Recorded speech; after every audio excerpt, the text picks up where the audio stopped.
second. Let's say that you are correct, that like this incredibly horrible, corrupt, authoritarian government is like fucking up and like, you know, fucking up agriculture, right? Let's say that's true. Brother,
we're going to get started here in just a second.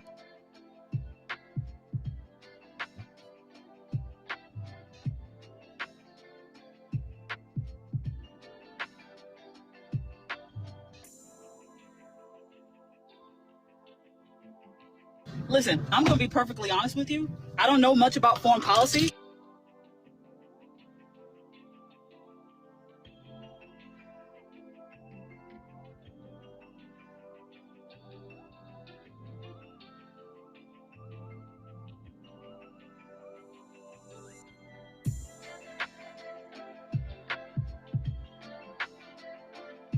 You know what's kind of crazy?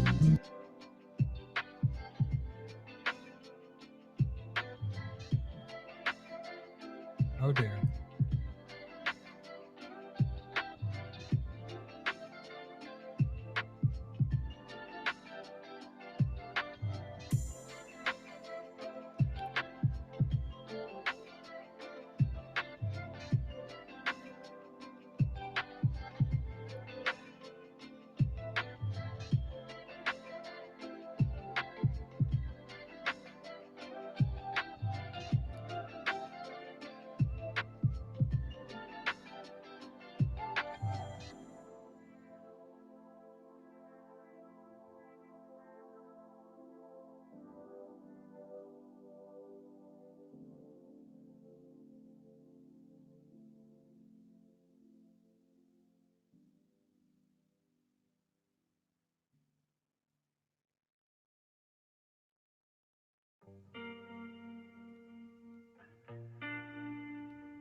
Into this song will start.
Welcome to the Tea Party with Marty Abernathy, a show starring a binary trans woman born in the body of a non-binary atheist, trade unionist, equality advocate, and anarcho syndicalist that self-identifies as an unhinged fear pimp, outrage brigade commander, breeze peach police officer, SJW, and a bad faith agent of chaos. Lord have mercy. Hello, everyone. Good evening. How y'all doing tonight? I kind of got stuck tonight because I didn't have a lot of time. So this may be a short show, may not, because I have a couple of things that I wanted to talk about. The big one that I wanted to talk about, in fact, was Cuba. So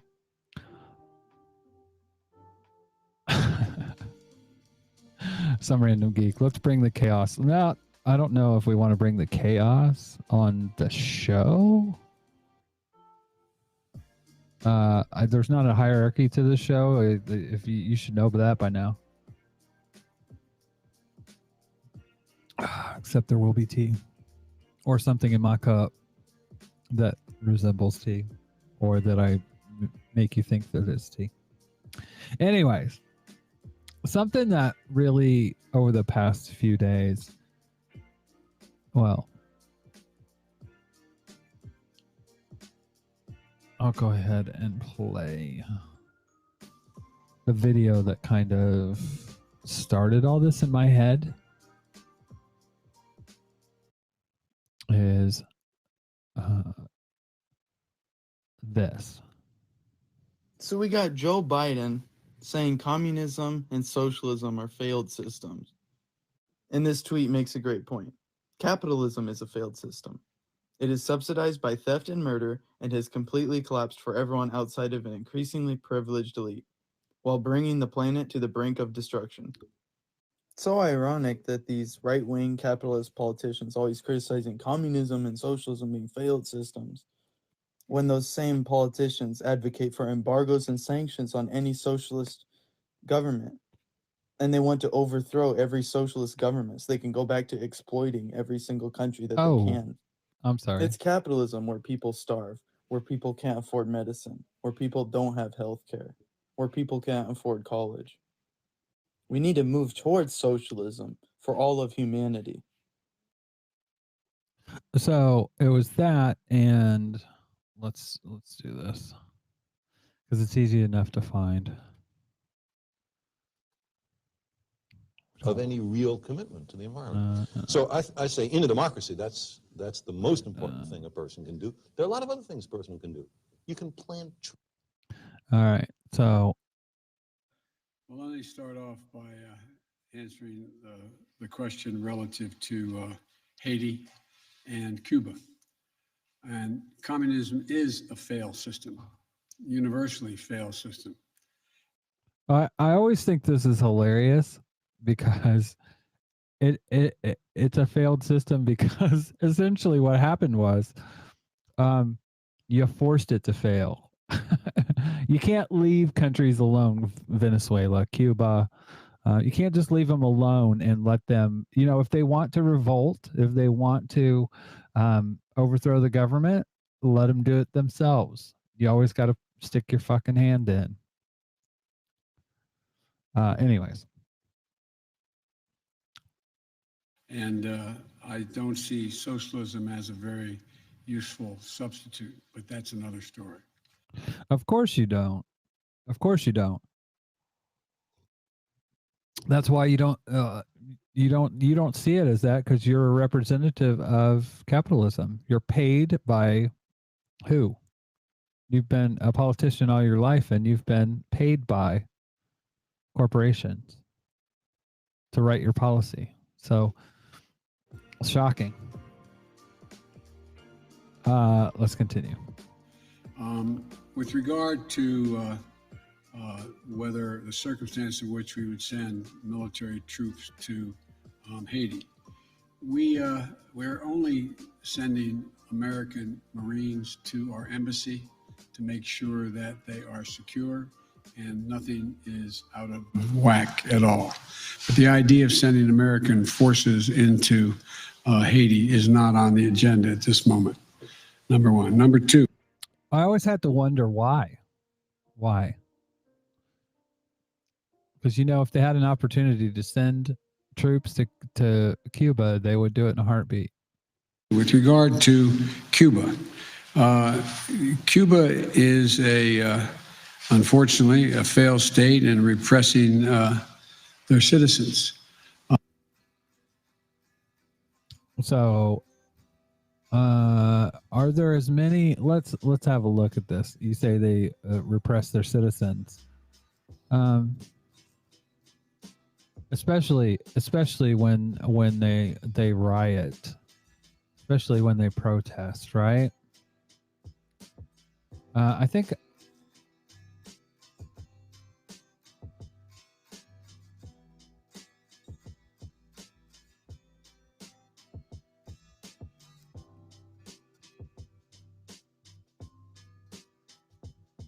I'm Aj. I'm Melissa. It's one of those weird things. I was looking for a video of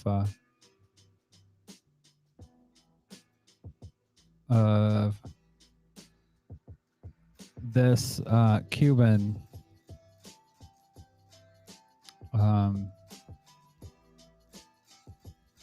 these protesters and what kept coming into my head was this. Hands up, don't shoot! Hands up, don't shoot! Hands up!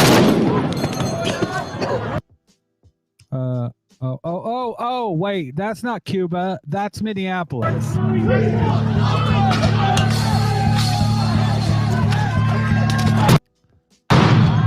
The 3rd precinct of the Minneapolis Police Department, on fire. Nearby businesses ablaze. This is how the night of May 28th unfolded.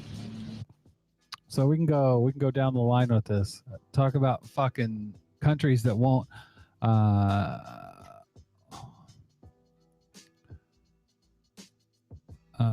protest.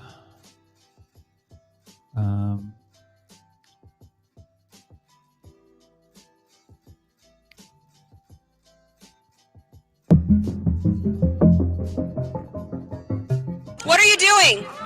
Use your words. What are you doing? Use your words. What are you doing? Use your words. What is going on? Who are? So what were you saying, Biden? What were you saying? What were you saying, Bud? What were you saying? They're citizens. They're oppressing their citizens. Like this? Is this how it's done? Who are you? NLG will get you out. What's your name? Tell us your name. What's your name? Okay, you're fine. We'll get you out. Bro, what? We got you, friend. We got you. Like literally. NLT. You just violated their rights. Oh, he's kidnapping people. You just violated their rights.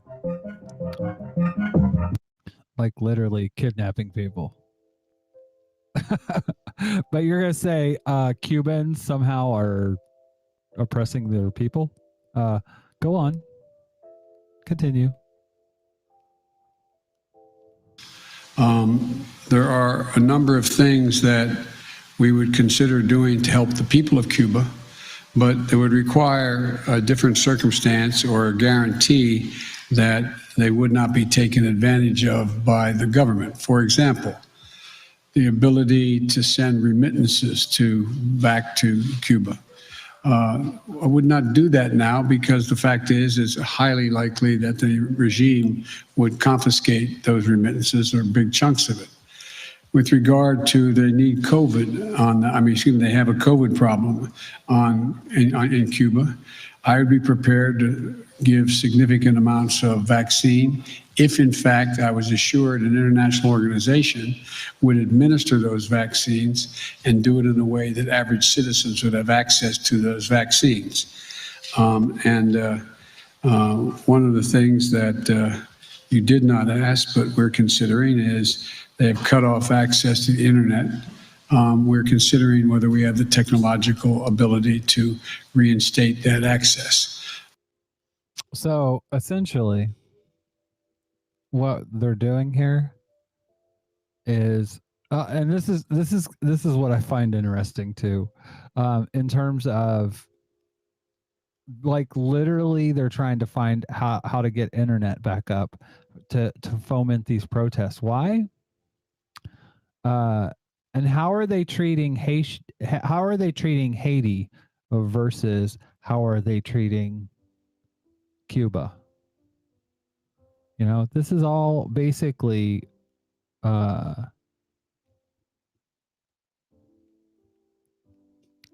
exactly. That kind of lock also happened under Biden, the protest during Chauvin's trial. The thing is, this is not a Trump problem. This is an American fucking CIA security state problem.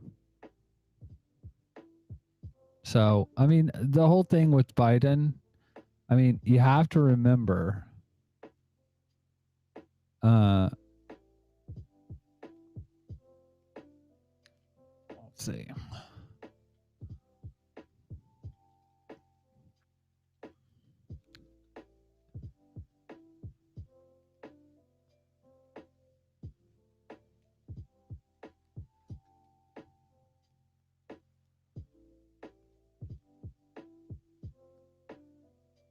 Biden said this.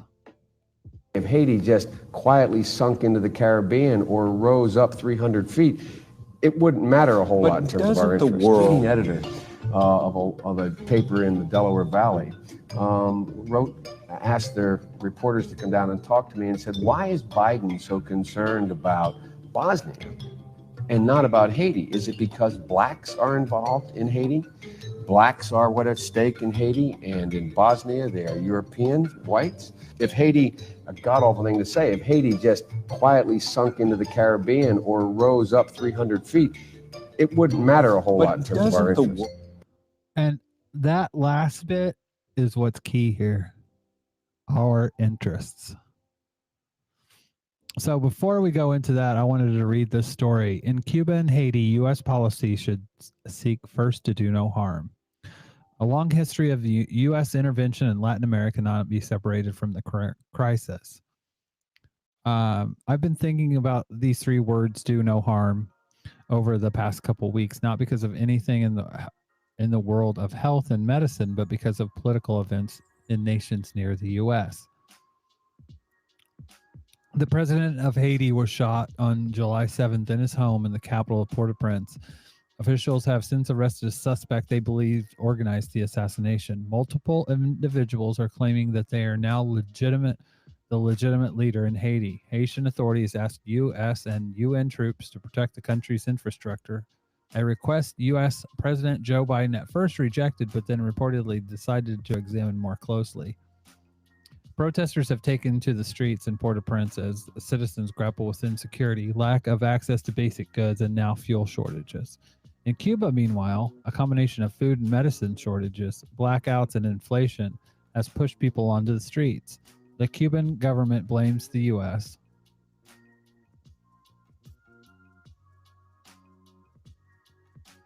And there's a link to that.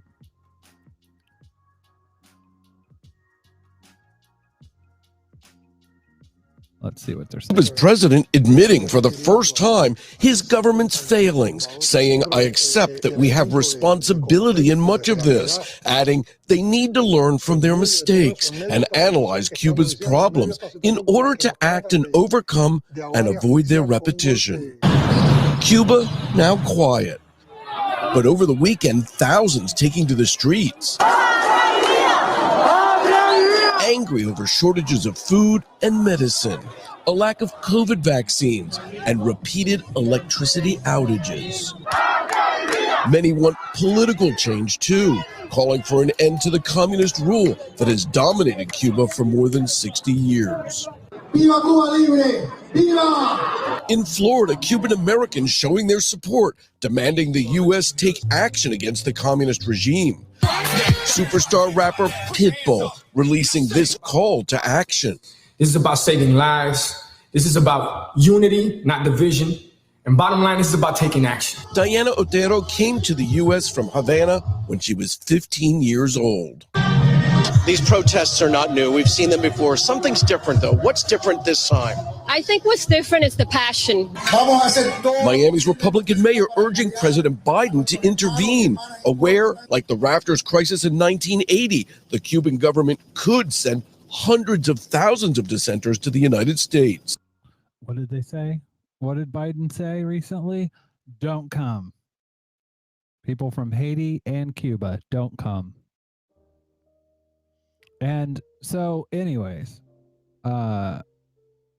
shocking. That's not shocking, though, is it?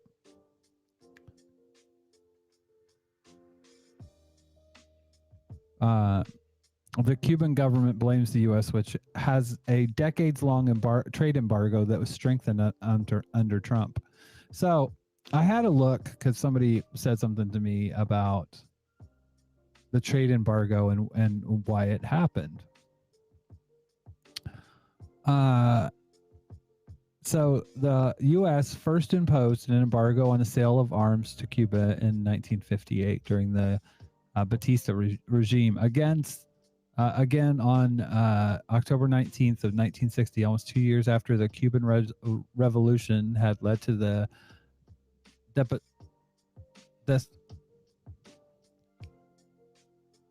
deposition of the Batista regime, the U.S. placed an embargo on exports to Cuba except for food and medicine after Cuba nationalized American-owned oil refineries without compensation. Right fucking there. When Biden talks about our interests, this is what he's talking about.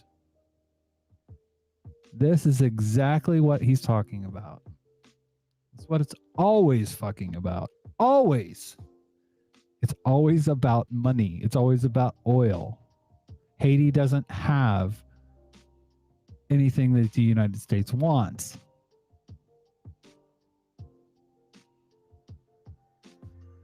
The stated purpose of the Cuban Democracy Act of 1992 to maintain sanctions on Cuba as long as the Cuban government refuses to move forward with democratization and greater respect for human rights.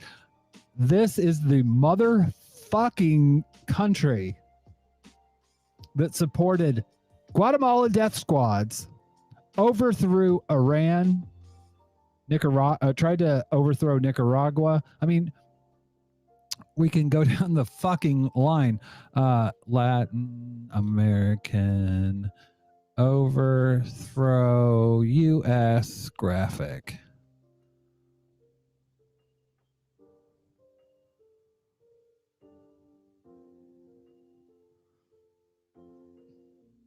Where's this at? Let's take a look.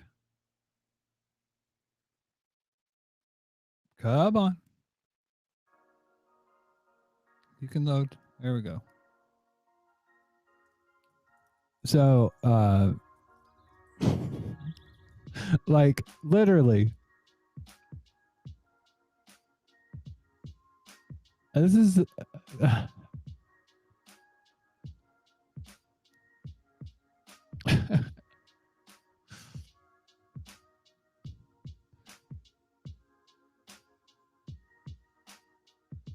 so basically, I mean, you and who did, like in Chile, who did they fucking install? Pinochet, the guy that fucking threw people out of helicopters, if I remember correctly. So essentially, when somebody says something along the lines of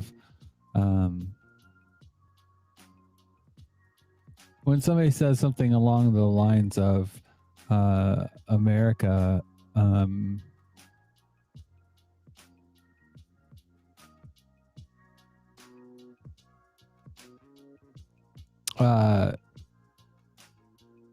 about them being more, asks the Cubans to do anything as far as fucking being better about human rights. Give me a break. Yeah, who doesn't see the jurisdiction of the International Court of Human Rights? I wonder. I honestly, I don't know the answer to this. Let's find out. Cuban come under International Justice Court.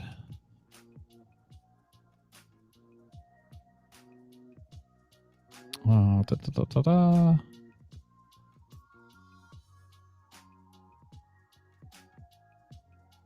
That's the Security Council. International Court of Justice. Da, da, da, da, da. Let's have a look.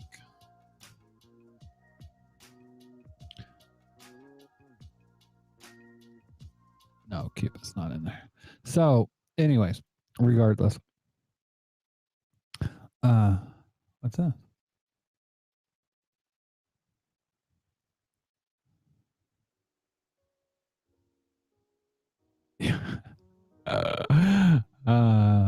Annette Pino Rivero, head of international law at the Ministry of Foreign Affairs of Cuba, recognized today the work of the International Court of Justice and noted that her country welcomes a peaceful settlement of disputes in accordance with Article 33.1 of the Charter of the United Nations. So, here we go. Something that the United States won't do. And Sun Random Geek in the chat, and as reported in the Truth Out in 2019, the U.S. supports 73% of the world's military dictators. Well, to be honest with you, if you listen to Hillary Clinton, in fact, that was in. Let's see if I can find it. It was in the previous show, actually. Dun, dun, dun, dun, dun, dun. God damn it. Where's that at? Oh, here it is. Da, da, da, da. Why does that happen? Why does that happen? Why do Americans end up supporting here it is. Here's the answer. Let's remember here, the people we are fighting today. No, Adam. She's right on the money. This is her saying it fucking out loud. This is something you don't normally hear people say. Let's remember here, the people we are fighting today, we funded 20 years ago. It's the Congress, led by Democrats, who said, you know what, sounds like a pretty good idea. let's deal with the ISI and the Pakistani military, and let's go recruit these mujahideen, and let's get some to come from Saudi Arabia and other places. Let's be careful what we sow because we will harvest. So we then left Pakistan. We said, okay, fine. You deal with the stingers that we've left all over your country. You deal with the mines that are along the border. And by the way, we don't want to have anything to do with you. In fact, we're sanctioning you. Like literally, like they say it out loud. They create so much of the problems they fight. And it's you know, it's Chomsky, it's manufacturing consent, but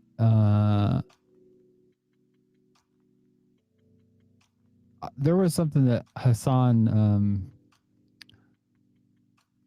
said. Second, let's say that you are correct, that like this incredibly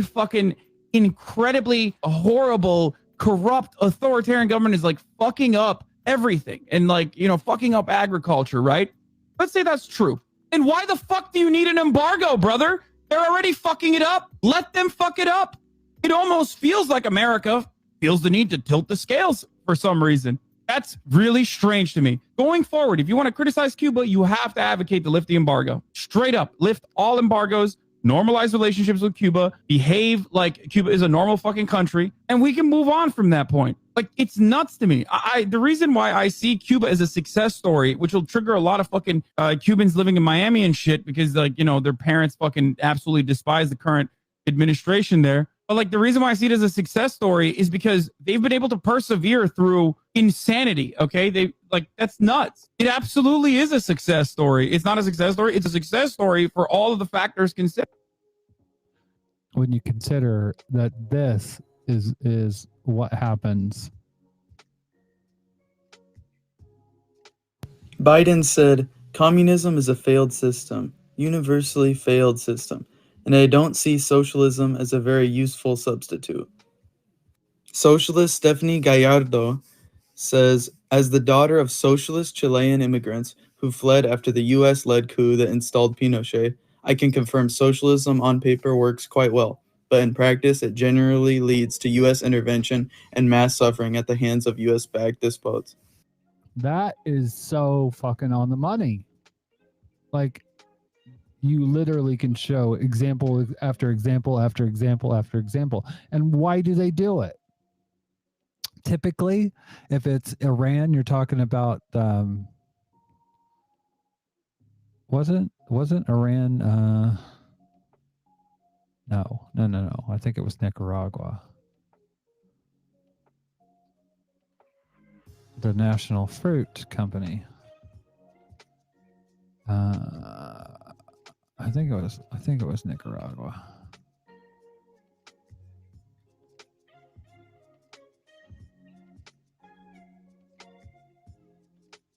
United Fruit Company, yeah.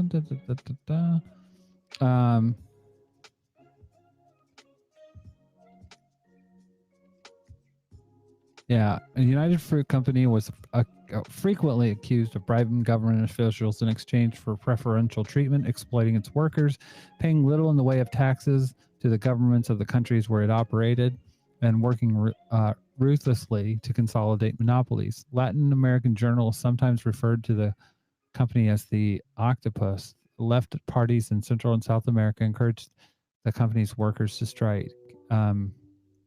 Criticism of United Fruit Company became a staple of discourse of the communist parties in several Latin American countries, where the activities were often interpreted as illustrating Vladimir Lenin's theory of capitalist imperialism. Major left-leaning writers in Latin America denounced the company in their literature.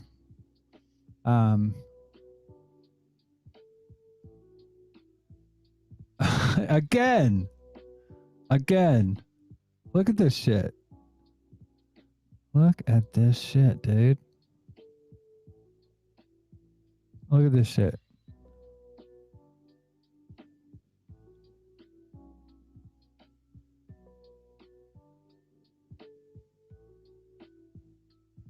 Like, look at the fucking history, but,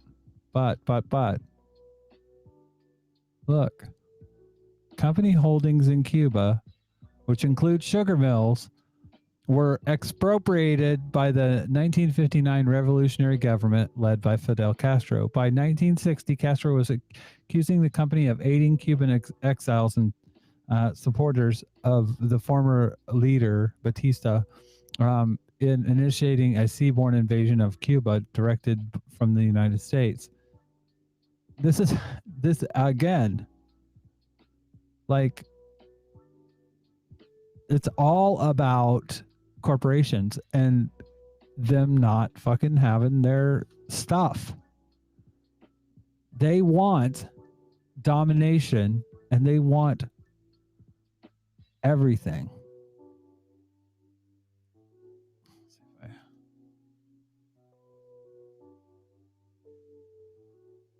But that's so on point. Stephanie is running in Washington's 3rd Congressional District and is running against a Democrat funded by Big Pharma and the military-industrial complex. It's amazing to see someone running for Congress embrace socialism and challenge Biden and call out U.S. imperialism. Everyone should go follow her and share her content. And if you can, donate. Because it would mean a lot to have someone like this in Congress willing to stand up to the president. En el fondo, ¿cuál es el tema? Seamos sinceros, usted reconocía que hemos bajado la pobreza, que crece la economía nacional. This is Evo Morales. And he's commenting on the way America operates.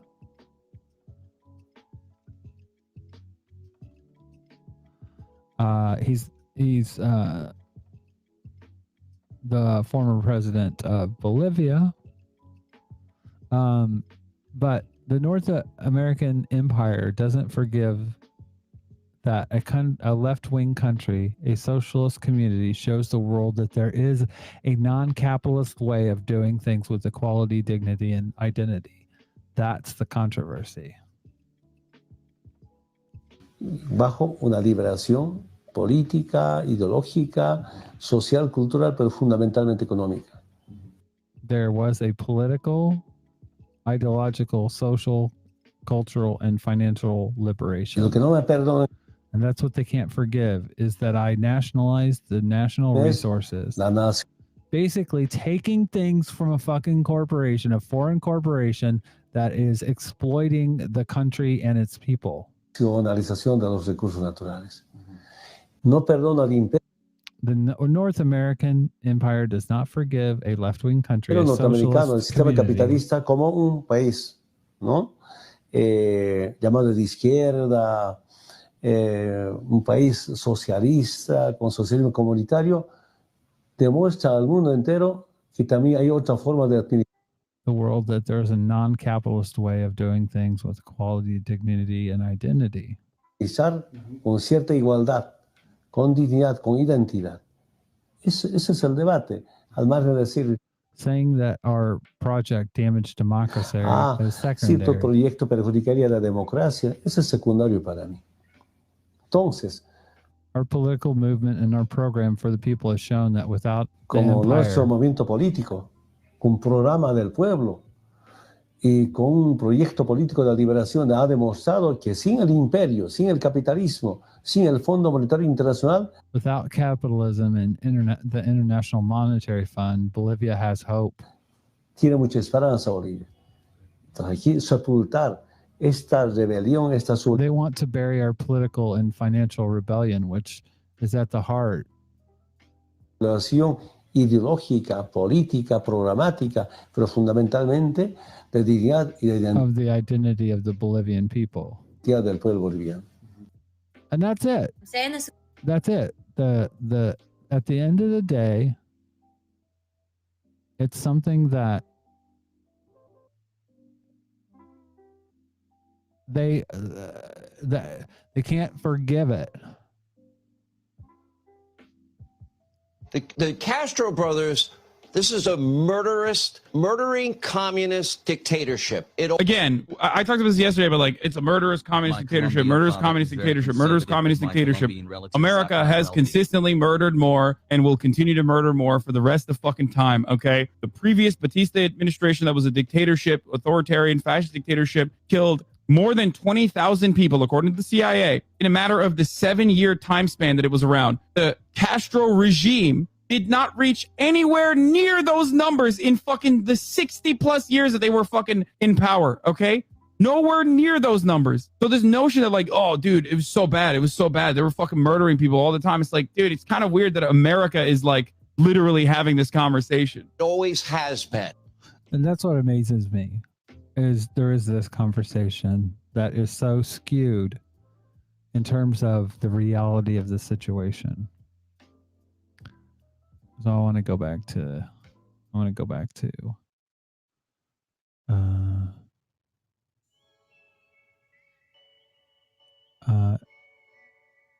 that was strengthened, the long trade embargo was strengthened under the Trump administration, but experts say that while the embargo does hurt, so too does the Cuban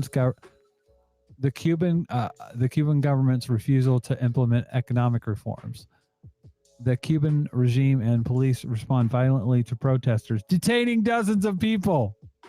Do they put them in vans?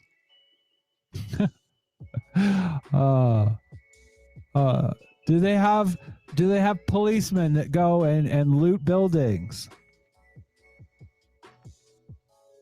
and then blame it on whatever the Cuban version of Antifa is?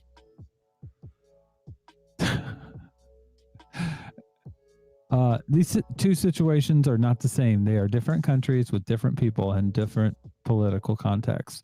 I do not mean to conflate them, but in both cases, the U.S. has a long history of actively harmful foreign policy. Whatever steps it does or does not take in respect to its neighbor's crisis should be especially careful to first minimize the amount of pain felt. Past U.S. interventions and present policy has already inflicted enough. Here's the thing. That is the fucking point. That is the point. Haiti declared independence from France in 1804 after the slaves fought off the French owners.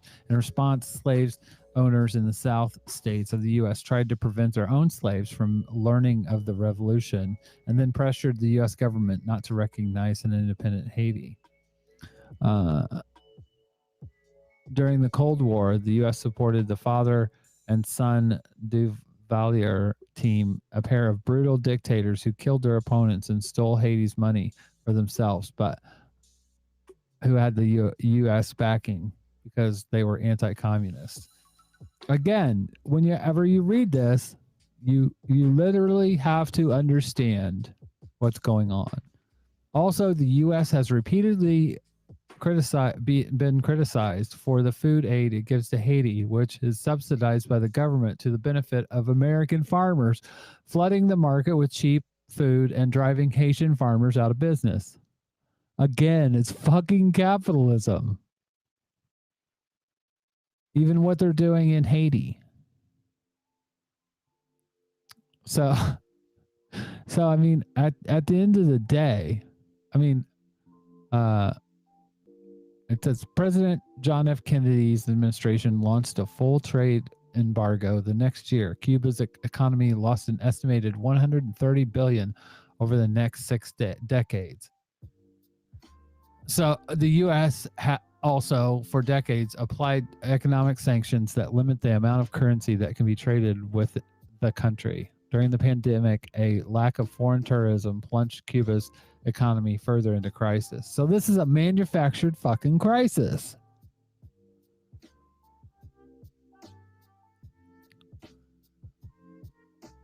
So they don't give a fuck. The American government does not give a shit about Haiti and doesn't give a shit about Cuba. All they care about is the business, is the money, is the corporations. And they want to go in there and fucking just take and take and take. It's what they've done forever. It's what they've done in Africa. It's what they've done in South America. It's what they've done in Central America. You know?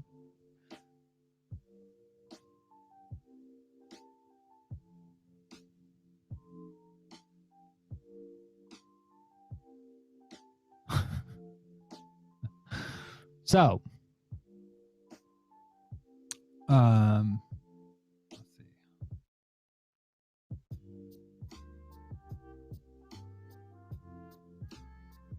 En el fondo, ¿cuál es el tema? Seamos sinceros, usted reconocía. Biden said, communism is a failed system, universally failed system, and I don't see socialism as a very useful substitute. Socialist Stephanie. You know what's kind of crazy? What? The fact that we've tricked millions of people into believing that we're not actually on the same side. Oh my god, I always think about that. Like how we both refuse to support universal healthcare. And how we both want to overthrow the governments of Iran, Venezuela, Cuba, and more. And how we don't care that the earth is being set on fire by the corporations that fund both of us. Cheers to us, bestie. and when you have press in the United States, here, this is what it basically looks like. In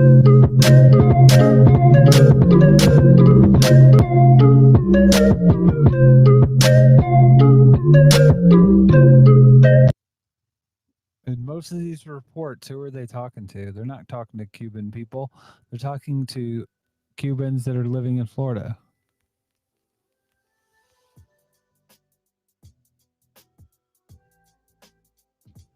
That's where a lot of this money comes from. Again, when you look at this, when you look at why these things are the way they are, it all revolves around money. It all revolves around money. So,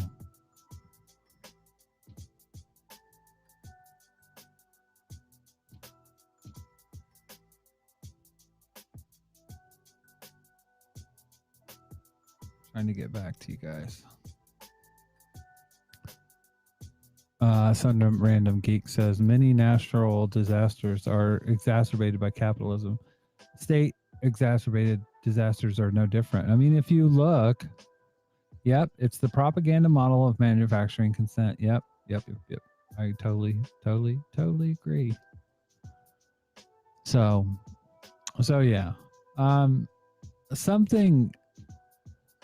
Something I've been thinking about lately, beyond this, but I was thinking about my politics.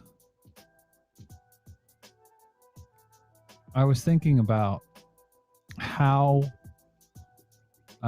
because I was listening to Rev Left Radio, and they were talking about climate change. And the reality is, with climate change, when it happens, it's going to change the way that people live on this planet. But I have never seen anyone say that it would destroy the human race. And that's kind of, you'll get people that'll talk like that. But that's not the case. What they're saying is that it will fundamentally kill a lot of people, and it will change the way that most people live. So my leftism is informed with actual fucking data. Back in 2006 or 2007, I had a friend. No, it was more like 2010, 2012. I had a friend who's a PhD in forestry. He's pretty smart guy.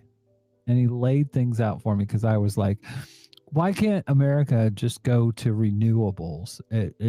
They should do it right now. And he brought up a really good point. Basically what he said was, he's like, you can't do that. Because if you stop using all carbon-based energy sources,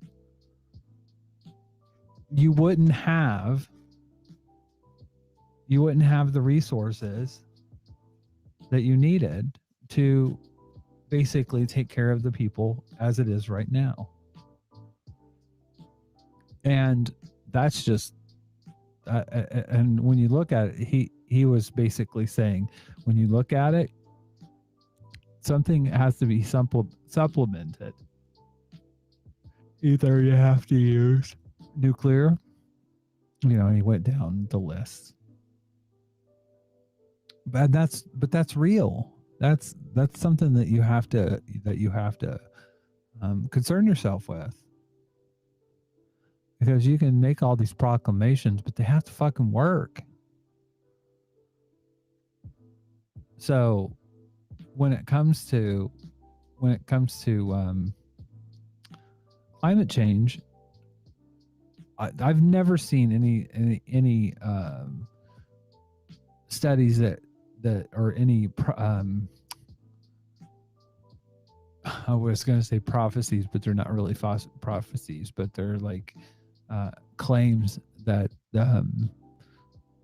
like I heard on Rev Left Radio recently, where they were talking about that it would basically end the human race on the planet. And I was just like, fuck, that's not, I don't hear any scientists say that. What they'll say is that it's going to impact the way we live, and it might impact the size of the population. So a lot of people might die. And also when you're talking about, there are certain people that will talk about native culture, like or native history and their culture as something that should be implemented today.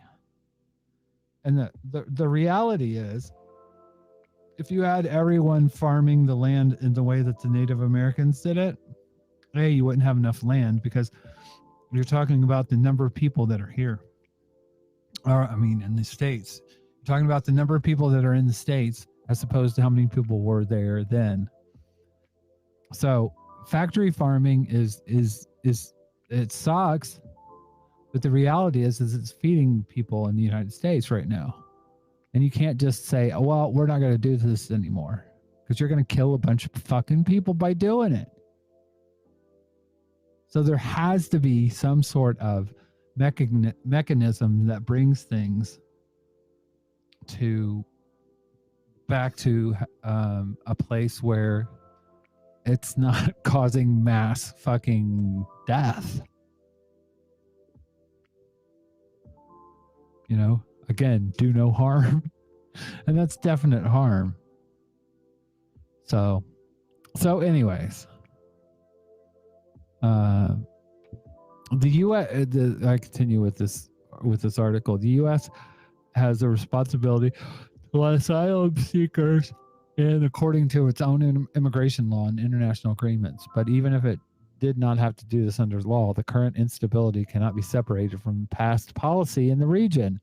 And while the Biden administration cannot turn back the clock, it can try to not inflict any more harm and minimize that which exists, given a place to heal to those who need would be a start. And that is right on the money.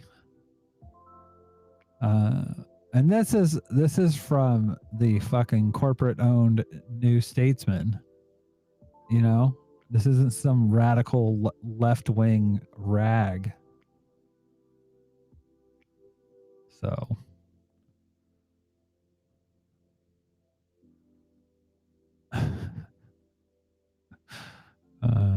anyways, what time is it?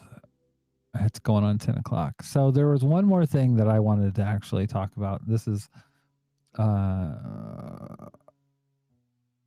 something I found, and it's an interview that Sagan did with Ted Turner.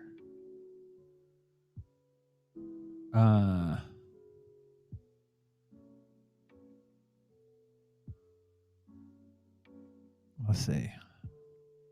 Because I pointed out, I was like, "What is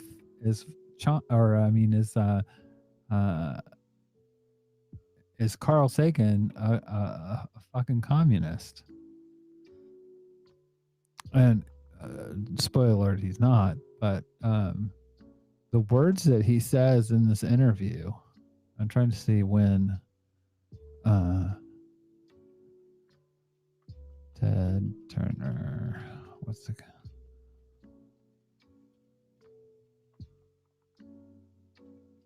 so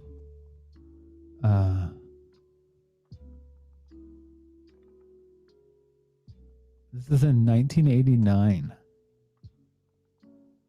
This is in 1989. So check this shit out. I'm going to play it from the beginning.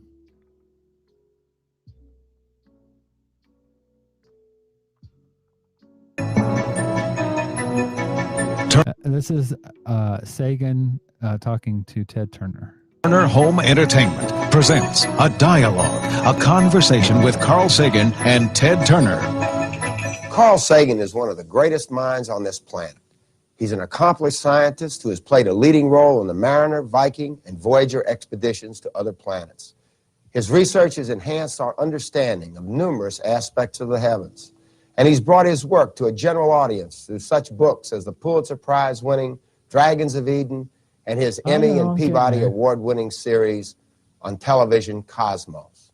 In addition, he has taken a strong stand in defense of this planet and its people by working with his colleagues on research into the long-term effects of nuclear war and the destruction of our environment.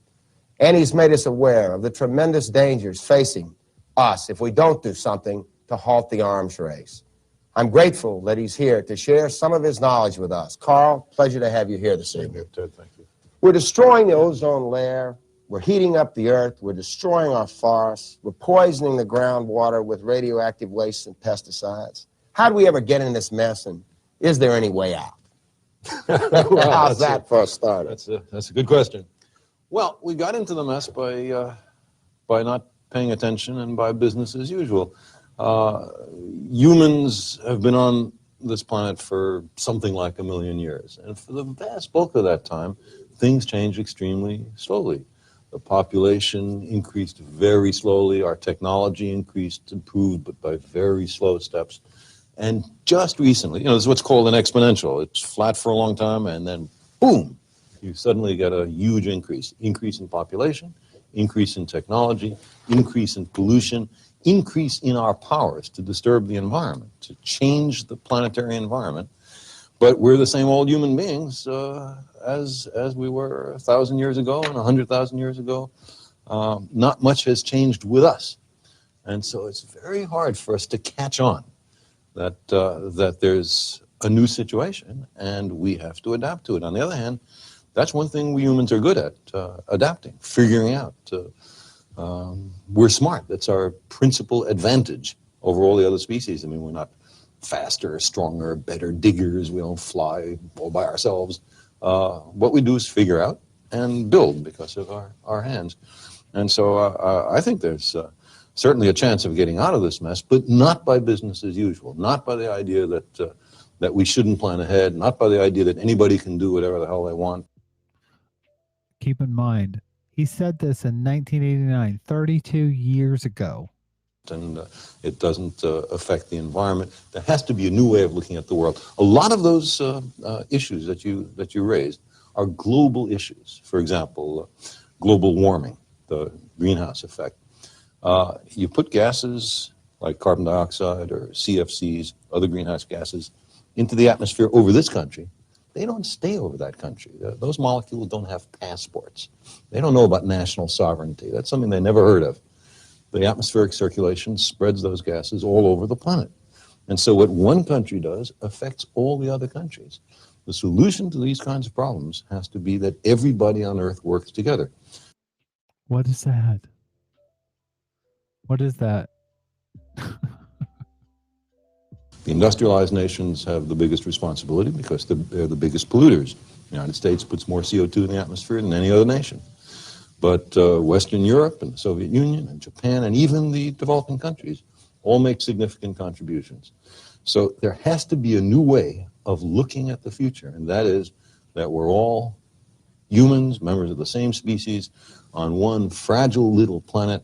We're all in this together, and we have to work together. That's kind of the silver lining of these crises. They are forcing us to become a planetary species.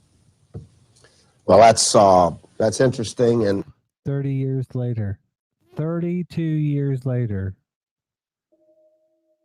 and we're more divided than ever. And I certainly agree with that. I know another problem that we're certainly all aware of is the bloated arsenals of nuclear weapons. We've had a tremendous thawing in relations between the two superpowers. We have the Soviets are going to be meeting with the Chinese. We seem to have a real move away from war here on the planet and a move towards peace. Do you think we can get rid of these nuclear arsenals, and how do we go about doing it? Well, you got to ask what they're for. I mean, presumably neither the United States nor the Soviet Union really intends to blow up the planet, destroy the global civilization. That's not what they're about. The professed function of the nuclear weapons on each side is to prevent the other side from using their nuclear weapons. If that's all it is, then we got to ask, how many nuclear weapons do you need to do that? For example, you could ask, how many cities are there on the planet Earth? Let's say a city has 100,000 people or more. You probably don't need more weapons than what's required to destroy every city on Earth. There's only 2,300 cities. So the United States, by that criterion, only needs 2,300 nuclear weapons. Well, we got more than 25,000, more than 10 times enough to destroy every city. But not all those cities are our enemies either. No, I mean including our own cities. The Soviets say they're not our enemies either. I mean, I don't know who has enemies so bad that they're willing to even think about dropping nuclear weapons on them. That's right. And you got to really hate somebody to do that. Well, and it's suicidal. I mean, it's stupid even if you hate somebody. If they have nuclear weapons and you attack them, they're going to attack you. And so the thing is immensely stupid. If we were only concerned about deterrence, that's the magic word, to deter the other side from using their nuclear weapons, then all you need is a tiny fraction of the present bloated, grotesque, and ruinous, including ruinous in cost, arsenals. A minimum deterrence that is absolutely safe, that is an invulnerable retaliatory capability, could be done for 1,000 nuclear weapons or a few hundred nuclear weapons. So you see, what's happened recently is there's been this much ballyhooed INF treaty, intermediate range nuclear forces, which is terrific. I'm all for it. It lowers the arsenals by about 3%, and the nuclear warheads are being recycled. They're not even being gotten rid of.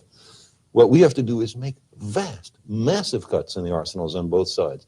And nothing short of that is going to make us safe. Well, do you think that that there's the political will here in the United States? The Soviets tell me, I'm sure they've told you, they're willing to get rid of them over a reasonable time frame because we don't see any confrontations anymore. Do you think that this administration has the political will to join in with that? Hard to tell. I mean, certainly the new factor, the stunning change in the world situation is the answer was no. No, they didn't have the political will. accession of Mikhail Gorbachev to power in the Soviet Union. So it's not just that they're willing to have an INF agreement with intrusive inspection, American inspectors on Soviet soil, but they're willing to have much more than that. They made unilateral cuts in their conventional forces. For a year and a half, they made a unilateral moratorium on nuclear weapons testing, inviting the United States to respond, to join, to reciprocate. And so far, nothing. Carl, it's been a long time since I've gotten updated, or we've been updated on the status of the theory of nuclear winter. Could you bring us up to date on that? Well, nuclear winter, because it has a set of very disturbing, very serious effects. So have now concluded that the net result in mass starvation can account for many, billions of lives. Well, there's only 5 billion. How many is many? Well, hard to quantify, but you're right word. A global catastrophe, not just destruction of farm. Heard a lot about this as the environmental and nuclear threat have been pounded in, and we're at CNN continue to raise the alarm cry. But what can the average citizen do about it? Because that's really a sense of hopelessness is not something that you want to convey or that I want to convey. What can the average citizen do to affect changes on the part of our government to make the moves that are necessary? See, I don't think it's hopeless at all. As I said before, humans are good at figuring stuff out, and we're good at change. We've had a lot of changes. What can the viewers of this program do to make a difference in correcting these problems? They can make sure that candidates who don't understand and aren't deeply committed to ending and reversing the nuclear arms race, to stopping greenhouse warming, and to stopping the depletion of the ozonosphere, that those guys aren't, men and women, are not elected. It's not enough to have a candidate say, I'm an environmentalist. In what way are you an environmentalist, Mr. or Ms. candidate? Take a look at the most recent election.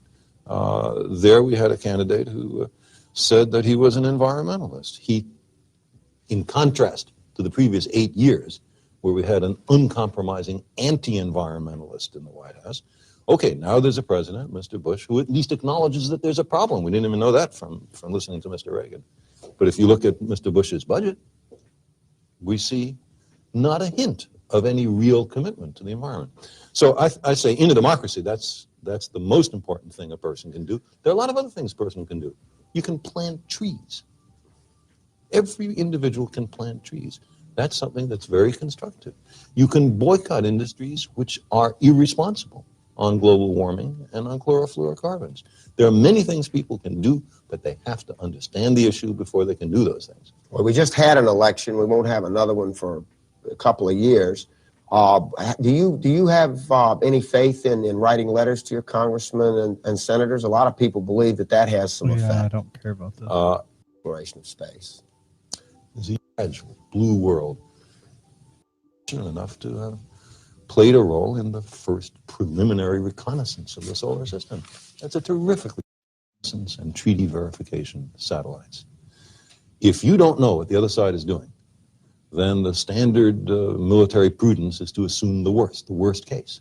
That means you then build up your armaments for the worst that they possibly could do. They see that you're doing some of that, they do the same, and you have a nuclear arms race, which is absolutely catastrophic with our present technology. The satellites tell you what's actually happening there to remarkably high fidelity.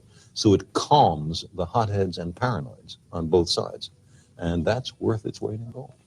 So put all that together, plus weather satellites, they save billions of dollars in crops every year, just from knowing what bad weather is happening. This is what I find so amazing from this is just what he's talking about in 1989. It's the same issues in many ways. To the moon or planets. Before the end of this century. Money, you put it in the bank lends it out to people to buy homes or cars or but whatever. Not poor people. But not poor people. Well, that's a good point. It tends to stay up at that. Do we build for the country? If we raise all these kids as disadvantaged, as unable to cope with the society, programmed to put that, they do the same, and you have a nuclear arms race, which is absolutely catastrophic with our present technology. The satellites tell you what's actually happening there to remarkably high fidelity.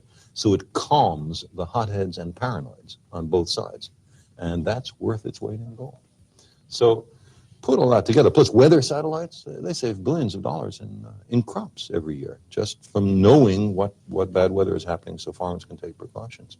The space program has paid for itself many times over, and none of this, of course, has to do with putting people up into space.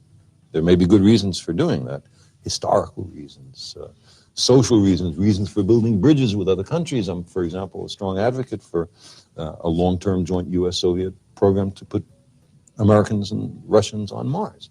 I think that would be wonderful for joining the two countries together in a grand common endeavor on behalf of the human species, benign, high technology, reaching out to the next century. And there are many other still unrealized practical applications of the space program. We've not given it nearly the attention it deserves, and especially in the last 10 or 15 years, the United States has been awful. Since 1978, the U.S., which pioneered the exploration of the solar system, has not launched one spacecraft to the moon or planets. In more than a decade, we have not launched one.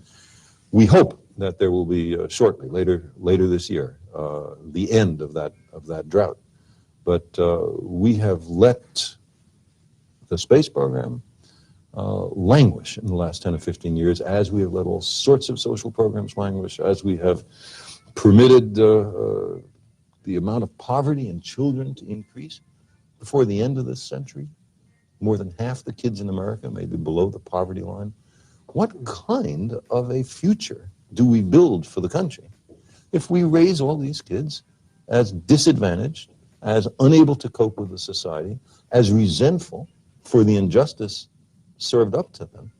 This is stupid.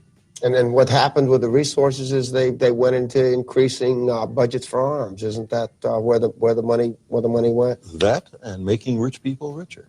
Those are the two places. Well, the thing about rich people, and being one, I guess, is the money all gets reinvested. If you've got money, you put it in the bank lends it out to people to buy homes or cars or whatever. Not poor people. But not poor people. Well, that's a good point. It tends to stay up at that highly stratified, very... More people get employed with capital formation and so forth. Are you a socialist? So, like, literally, there you go. Ted Turner is spilling the beans there. Fucking trickle down economics back in 1989. Still doesn't fucking work. I'm not sure what a socialist is, Well, but I believe that the government has a responsibility to care for the people. I'm not talking about dole. I'm talking about making people self-reliant, people able to take care of themselves. There are countries which are perfectly able to do that. The United States is an extremely rich country. It's perfectly able to do that. It chooses not to. It chooses to have homeless people. We are 19th in the world in infant mortality. 18 other countries save the lives of their babies better than we. How come? They just spend more money on it. They care about their babies more than we care about ours. I think it's a disgrace. And this country has vast wealth. You just look at what something like Star Wars, the money spent on Star Wars, already spent $20 billion on it. If these guys are permitted to go ahead, they will spend $1 trillion on Star Wars. Think of what that money could be used for, to educate, to help, to bring people up to a sense of self-confidence, to improve not just the happiness of people in America, but their economic standing, to improve the competitiveness of the United States compared to other countries. We are using money for the wrong stuff. Carl, do you think time travel's possible? So, yeah, I don't care whether or not he thinks time travel is possible. I would not say we understand this issue, but there's been some most interesting CNN aside, the amount of real intellectual content that appears on the mass media is very little. The amount of time kids work, the amount of homework, the salaries of teachers, the encouragement of really good teachers, all of that is in a desperately bad situation. I saw a study where high school kids in Texas were shown a Mercator projection map of the world, but with none of the nations with their names in them. A lot of those kids didn't know where their own country was, could not pick out the United States on a world map. Some ridiculous number of them, 25% or something, when asked where the Soviet Union was, pointed to Central America. What do we do about it? How can we improve our educational system? One thing you can do is you can put a lot more federal money towards improving the education in the schools, which is, of course, a state function as specified in the Constitution. The Constitution doesn't say that the federal government can't help to educate its own children so that the United States will be in reasonable But don't shape in we the future. spend more money than any other country on education by far? I don't think so. Not per capita. I don't think that's right. And the ethic of hard work, the ethic of now that money. I really Teacher question whether it's a salary- total money problem. Ted, I know many cases of very bright men and women who are coming out of college who temperamentally would like to be teachers, but the amount of money being offered by industry is so much larger than the amount of money that's offered as a teacher that for financial reasons they go off in that direction. Do you think that problem could completely be solved with money? The rich guy's questioning whether it's more money. Anyways, that's what I wanted to show from that. Sagan was a fucking socialist. He supports socialist policies, and he was right. He was totally right. And this makes me think about what I believe and why I believe it. I think Chomsky's closest to my political center, but in terms of why I believe a lot of what I believe, the kind of critical analysis has to do with Sagan's kind of revealing science and being critical as a way to question your own thoughts, your own community, your own beliefs, and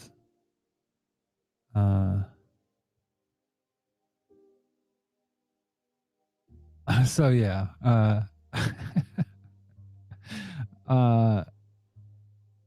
when you get people that talk just like the whole thing, I was sitting there saying, oh well, we ought to go to all renewables when you're talking about something that's not practical. When you're talking about something that's just, you have to have a concept of how your movement works, how you're going to start the revolution, how you're going to participate in a revolution, how you're going to, there's the talk of the general strike going on right now, and I think that is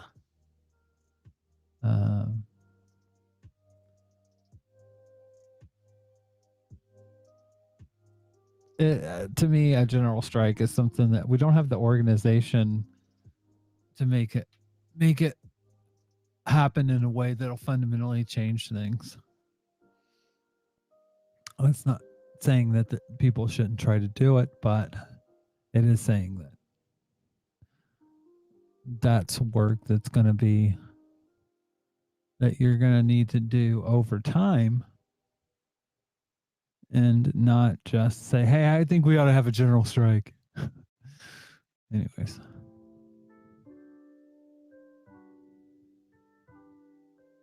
It's always important to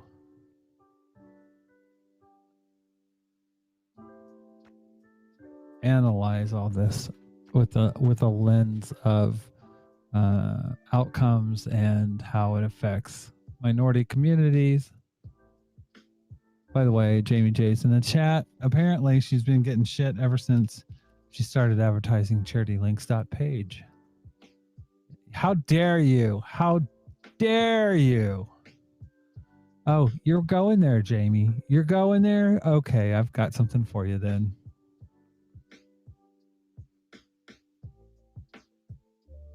Got something for you there.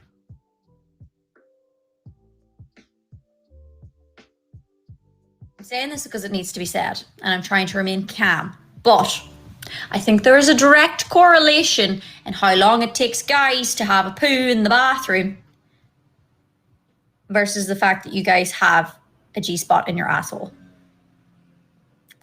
I know you don't want to talk about it because you're really sensitive, but I don't think that that's an accident. Okay? Thank you so much.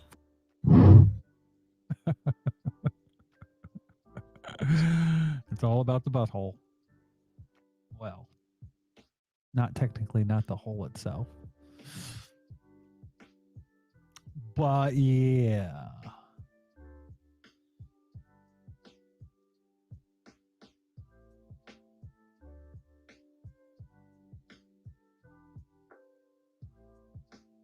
They can change, Jamie. Don't you know?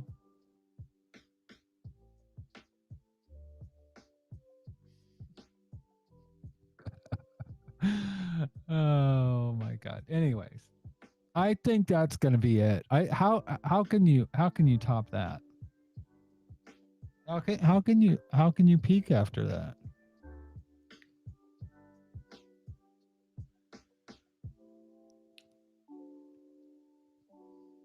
Anyways.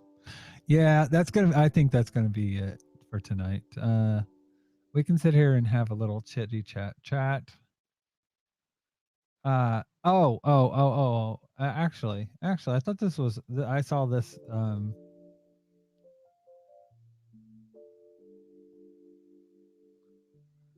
I found this was a bit interesting too, as far as Haiti goes.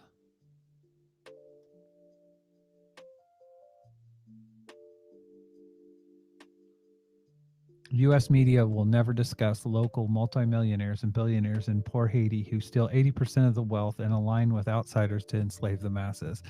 They control politicians, plot coups, traffic drugs, arms, and kill democracy activists and are protected by UN occupiers.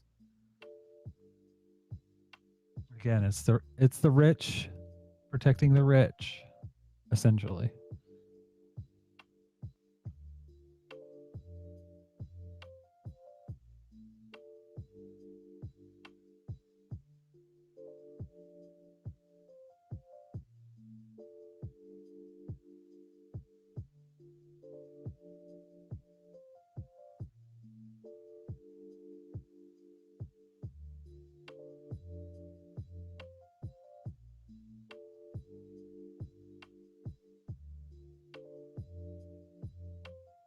So, anyways, I found that interesting.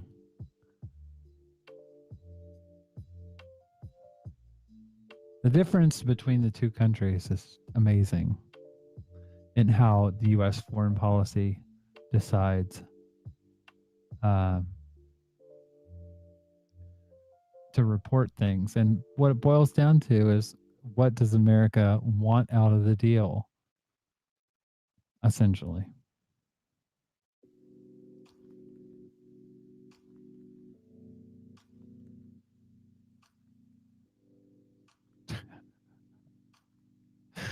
Oh my God. You can peak after that continued stimulation. Mm-hmm. Or stimulation. Yeah, we are at Poo Chat in the we are Poo Talk in the chat. There's nothing wrong with that. There's nothing wrong with that. Everybody poops. Anyways, yes, Jamie, take care of yourself. Everybody take care of themselves. By the way, like I said, I'm not sorry that was the height of your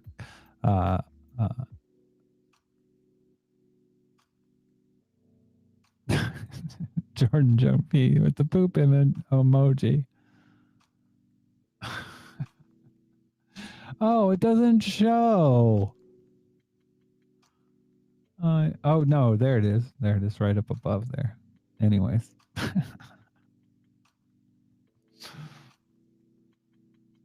The height of my contribution is keep touching the G spot and analyze. Yeah. That's good. That's good. Anyways. I'm glad I could help you there, some random geek. By the way, sorry, if everybody should go join some random geek. Follow them on Twitch, I haven't been going to their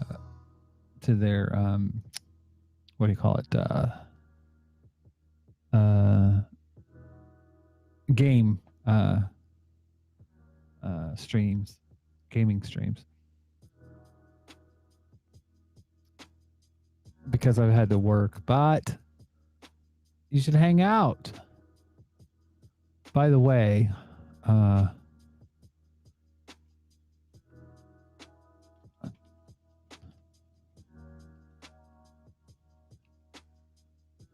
you go.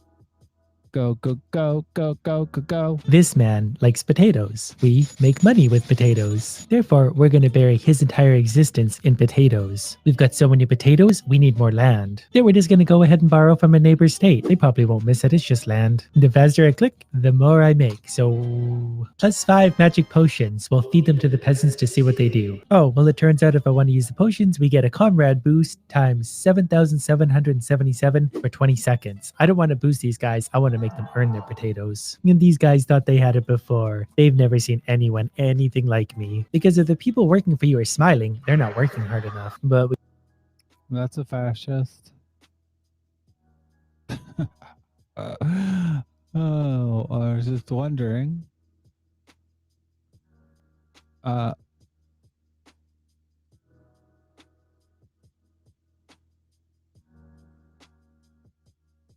see. Dig potatoes, collect science, and seize the means of production to climb to the highest rank. Join supreme leader in contributing to state. Adventure Communist is the ultimate communism simulator built for working comrades like you. More potatoes, more glory. So yeah. Oh dear.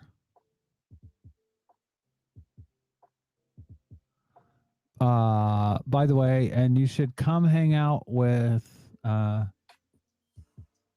some random geek when he plays, although he's not playing Adventure Communist.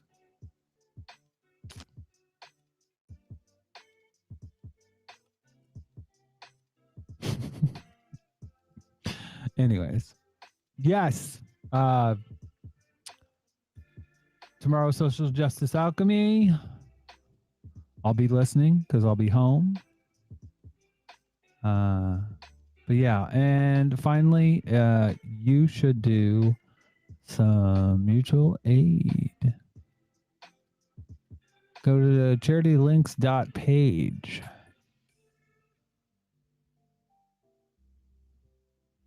You know what? I'm willing. By the way, some random geek. I'm willing to, for us, if you would want to. I don't know if we can play them together, but I think that might be cool. The communist games that are out there.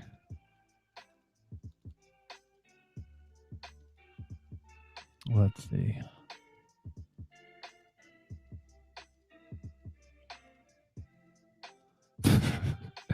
Are there any communist games? Are there any good games that explore society transitioning to communism or living in communism?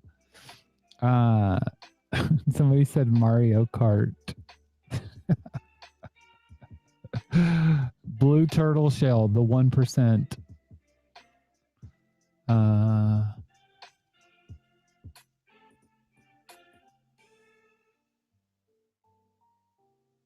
Workers and resources.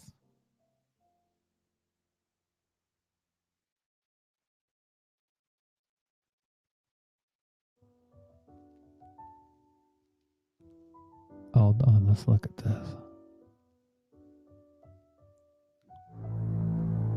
Ominous. Ominous.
Ooh.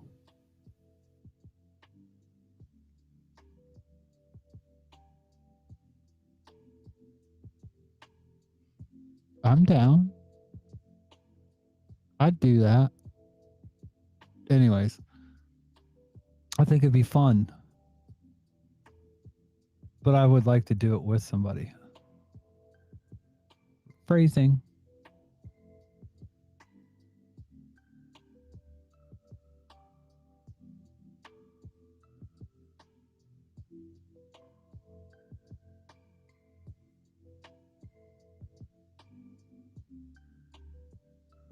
I don't think it's the White Army. I believe that Tetris.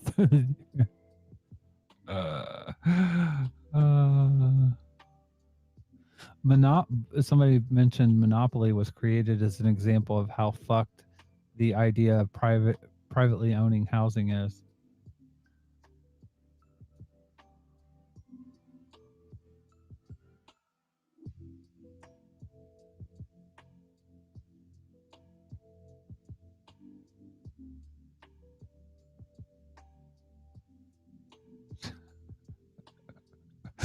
It's a mixture of funny and I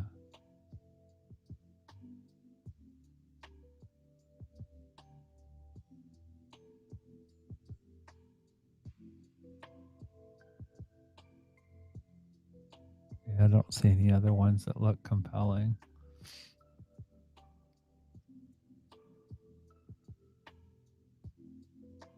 But it would be cool to play that. I want to play that game. SimCity Soviet Edition. Anyways, if anybody wants to do that with me, I'd like to do that.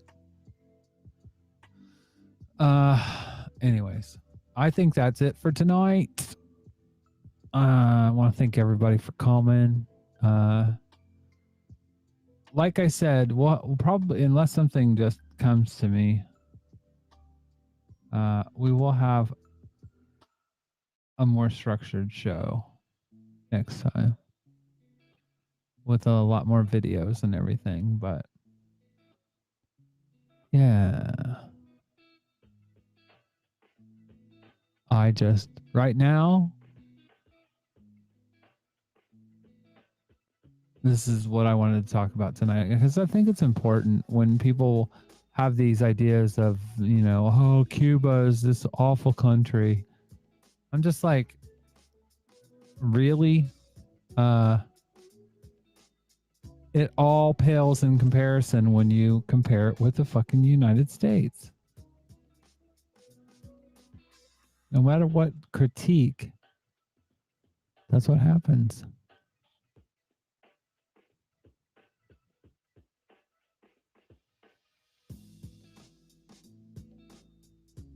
Thank you for that, Jamie J. Let's go there, because I have to literally do it.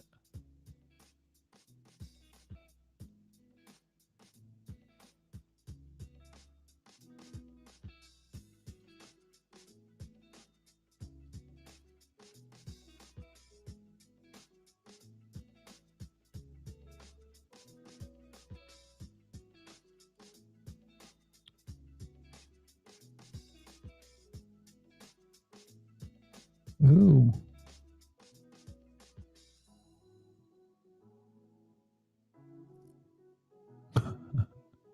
Communist mummy.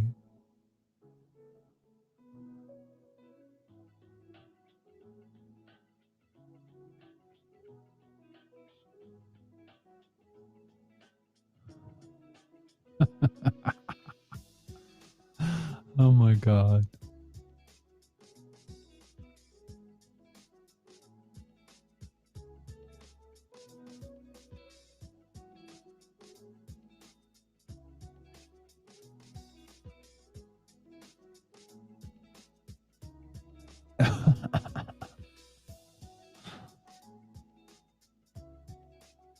Oh dear.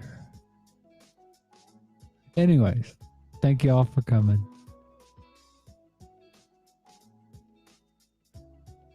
We'll see you next Wednesday and maybe Monday for game night. We'll see. Anyways, take care, y'all. Love you.